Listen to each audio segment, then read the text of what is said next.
Antes de iniciar o pronunciamento que me trouxe aqui, que é sobre um tema que já foi debatido nesse plenário, que é o decreto da presidenta Dilma regulamentando a participação social no Poder Executivo, eu queria, em complemento ao que eu já falei numa parte, a senadora Ana Amélia, fazer um cumprimento muito especial aqui ao senador Luiz Henrique, que hoje presidiu a CAI, Comissão de Assuntos Econômicos, e que eu julgo que nós tivemos uma decisão histórica, senhor presidente, que foi um passo importante para que nós possamos iniciar a discussão da reforma tributária tão necessária a esse país, e que quer a presidenta Dilma, que quer esse Congresso, que querem governadores, que querem prefeitos.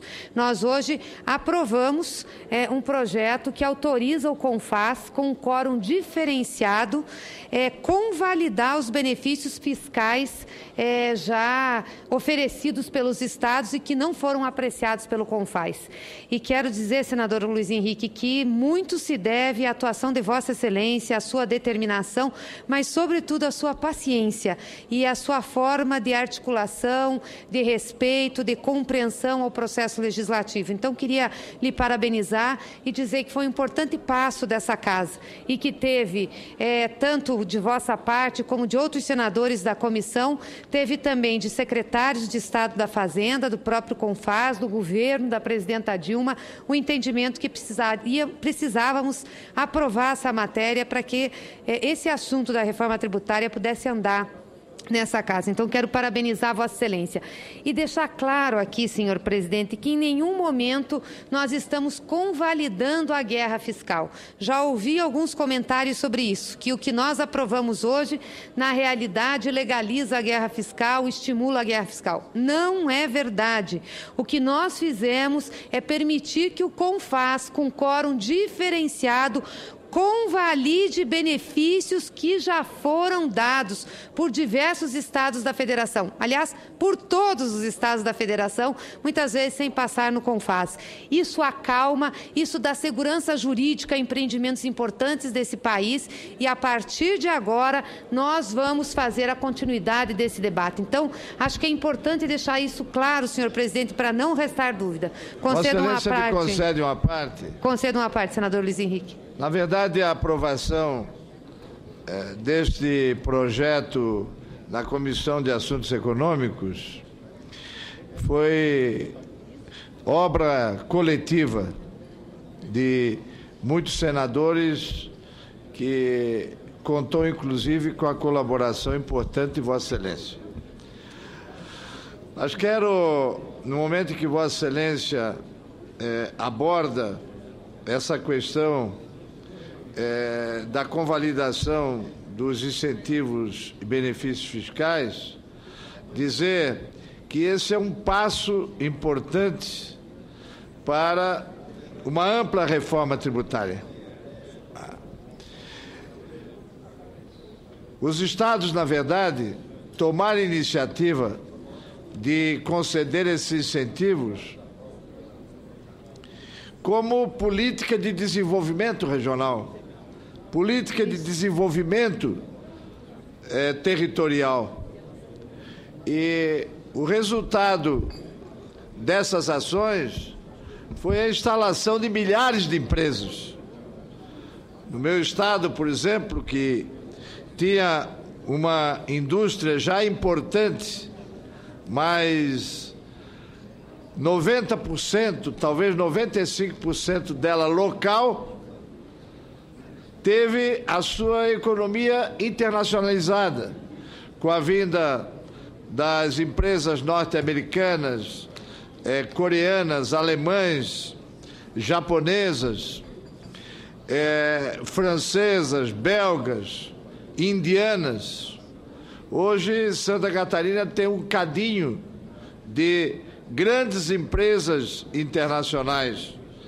Vê a sua economia internacionalizar-se cada vez mais. E isso não ocorre apenas no meu estado.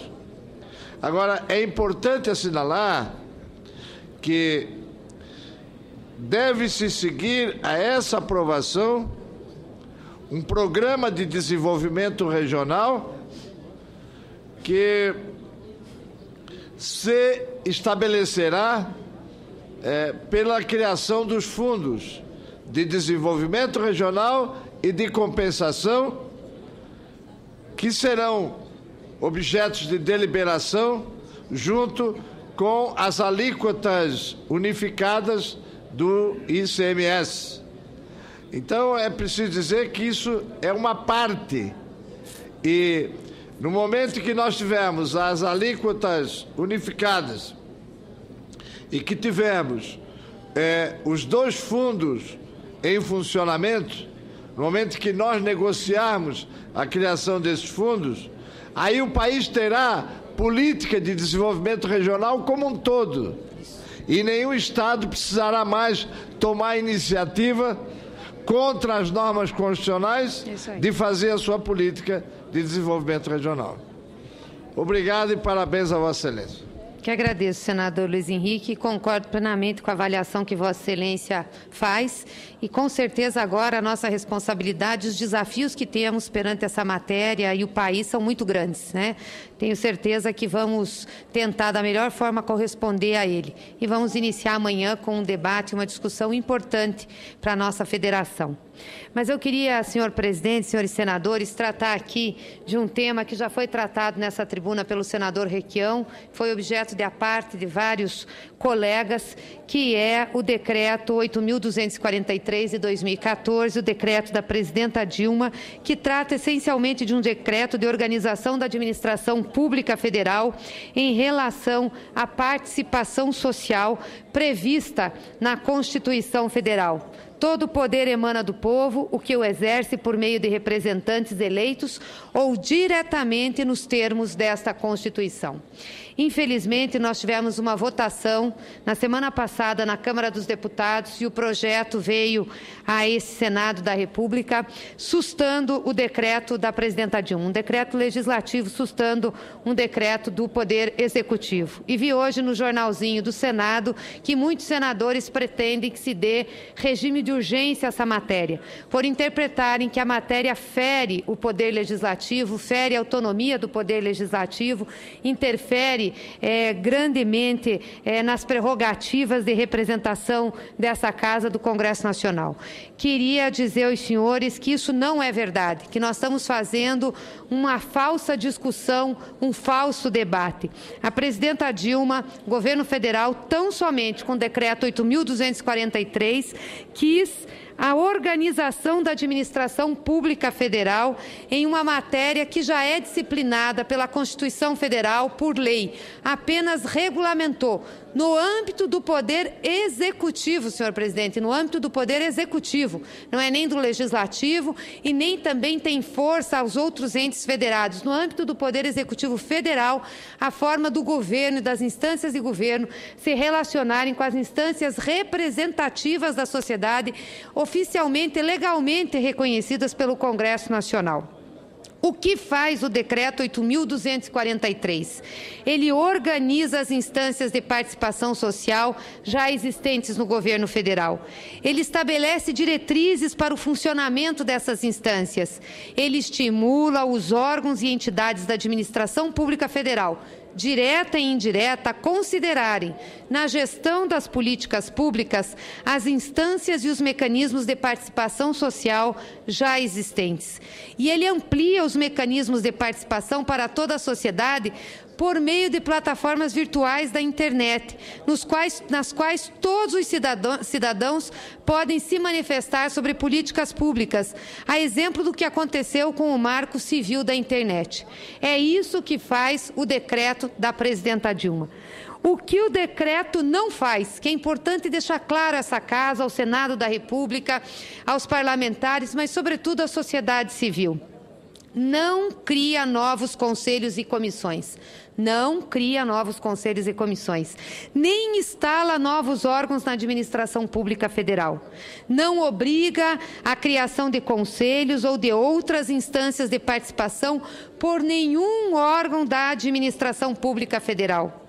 Não retira atribuições do Congresso Nacional, nem interfere nos outros poderes ou nos outros entes federativos. Tão somente regulamenta para o Poder Executivo Federal. não engessa as decisões da administração. Cabe aos gestores definir quando é pertinente recorrer às instâncias de participação. Não restringe o conceito de sociedade civil, que inclui todos os cidadãos, organizados e não organizados, organizações da sociedade civil, entidades patronais, entidades de trabalhadores e movimentos sociais, formalizados ou não. Ou seja, inclui toda a sociedade brasileira. Não submete as instâncias de participação social a qualquer controle centralizado do governo federal. Portanto, não interfere na autonomia e nas prerrogativas dessa casa. Aliás, como eu já disse, a participação popular diretamente já está prevista na Constituição Federal. E a participação social é um preceito que aparece diversas vezes na Constituição, na utilização de plebiscitos e referendos, na iniciativa popular no processo legislativo, como é o caso do artigo 14, diretriz do Sistema Único de Saúde no artigo 198, diretriz da assistência social no artigo 204, participação na Seguridade Social, artigo 194, participação no Sistema Nacional de Cultura, artigo 216, participação nos órgãos públicos que tratam dos direitos previdenciários e profissionais dos trabalhadores, artigo 10, gestão do Fundo de Combate à Erradicação da Pobreza, artigo 79, parágrafo único das disposições constitucionais transitórias. Então, como que esta Casa, ou como que a Câmara dos Deputados diz que interfere nas prerrogativas do Legislativo se nós, na Constituição, e nós, digo assim, os constituintes da época, consolidaram na Constituição de 1988 a participação popular, requereram a participação popular nos processos decisivos da gestão pública e nos processos legislativos. Concedo com honra uma parte ao senador Randolph. Senadora Gleisi, a decisão, eu lamento a decisão que a Câmara tomou na semana passada, aprovando o projeto de decreto legislativo e refutando o decreto presidencial. A pergunta que eu faço, eu espero que esta Casa não decida da mesma forma. Eu apresentei hoje, inclusive, a exemplo do que a bancada do PSOL fez na Câmara, um projeto de decreto legislativo, um projeto de lei, inclusive, nos mesmos termos, apresentando também um projeto de participação popular, caso, inclusive, aqui o plenário do Senado suste o decreto presidencial. Porque eu quero corroborar com as palavras de Vossa Excelência, dizendo o seguinte: qual é o medo que se tem da participação popular? Aliás, sustar a participação popular é ser, inclusive, contrário aos termos da Constituição. É isso. Está nos termos da Constituição, no artigo 1º, parágrafo único, que todo poder emana do povo e que o exerce nos termos da Constituição. E os termos da Constituição, senadora Gleisi, está no artigo 14, que diz que o poder será exercido através do plebiscito, do referendo, da iniciativa popular de lei, do sufrágio. Ou seja, a Constituição emanou uma alma de participação popular para a nossa democracia, que não é a nossa participação, a nossa Constituição, somente representativa. A nossa Constituição diz que a nossa democracia é também participativa, semidireta. Ou seja, não tem nenhum sofisma de, abre aspas, criar um sofisma, senadora Lídice, de bolivarianismo, que nada existe aqui. Se fosse por isso, a República Bolivarianista seria a Suíça, que lá existe formas de participação popular mais avançada.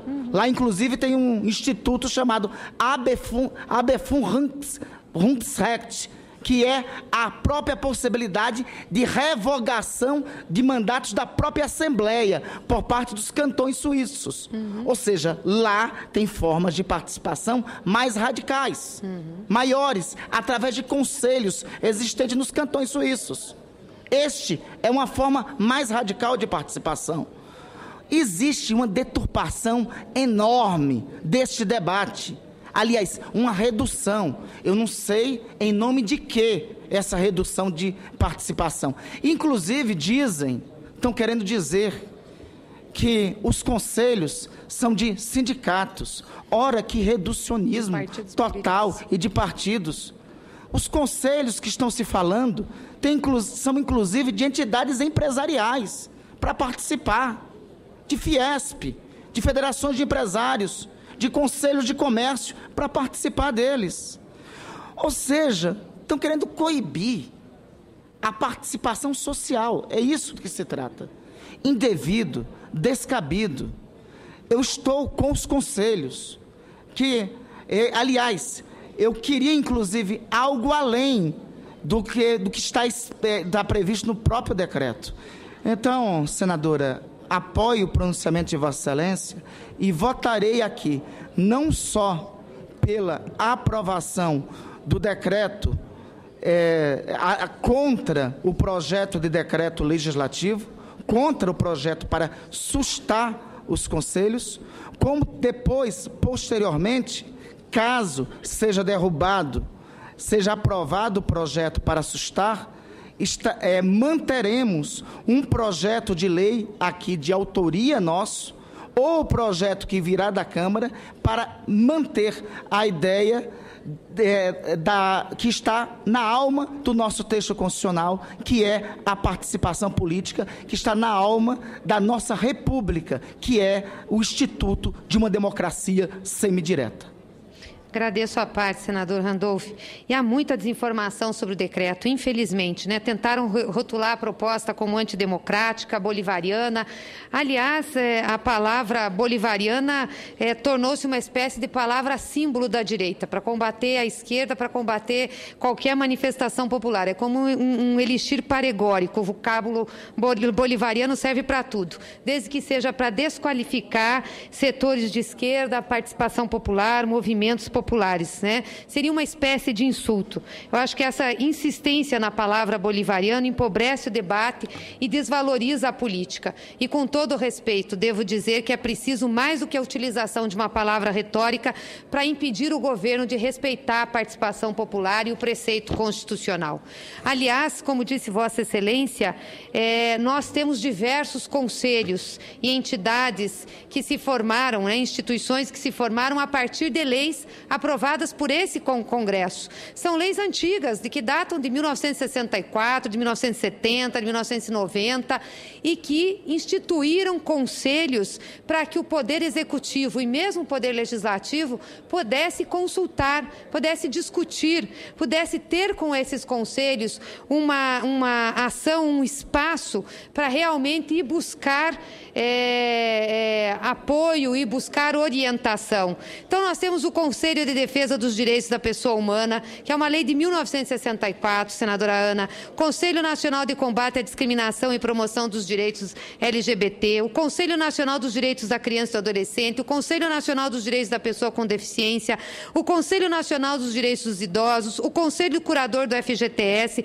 o Conselho de Relações do Trabalho, Conselho Deliberativo do Fundo de Amparo ao Trabalhador, Conselho Nacional de Economia Solidária, Conselho Nacional de Imigração, Conselho Nacional de Política Criminal e Penitenciária, Conselho Nacional de Política sobre Drogas, Conselho Nacional de Segurança Pública, Conselho Curador da Empresa Brasil de Comunicação, Conselho de Desenvolvimento Econômico e Social, Conselho Nacional da Juventude, Conselho Nacional de Segurança Alimentar, Conselho Nacional de Política Energética, Conselho Nacional de Recursos Hídricos, Conselho Nacional de Meio Ambiente, Conselho Nacional de Assistência Social, Conselho das Cidades, Conselho de Transparência Pública e Combate à Corrupção, Conselho Nacional de Agricultura e Pesca, Conselho Nacional de Ciência e Tecnologia, Conselho Nacional de Desenvolvimento Rural Sustentável, Conselho Nacional de Educação, Conselho Nacional de Política Cultural, Conselho Nacional de Previdência Social, Conselho Nacional de Promoção e Igualdade Racial, Conselho Nacional de Proteção e Defesa Civil, Conselho Nacional de Saúde, Conselho Nacional do Esporte, Conselho Nacional do Turismo, Conselho Nacional dos Direitos da Mulher.